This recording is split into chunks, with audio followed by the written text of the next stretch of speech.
પોરબંદર શહેરમાં ST road પર આવેલી જિલ્લા પંચાયતના માર્ગ અને મકાન વિભાગની જૂની કચેરીમાં તાળા તૂટવાની ઘટના સામે આવી છે.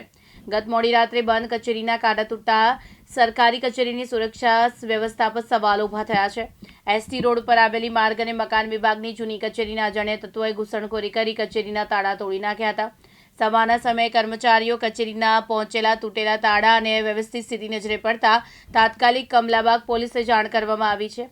મળતી માહિતી મુજબ કમલાબાગ પોલીસનો કાફલો ઘટના સ્થળે પહોંચીને તપાસ શરૂ કરી છે.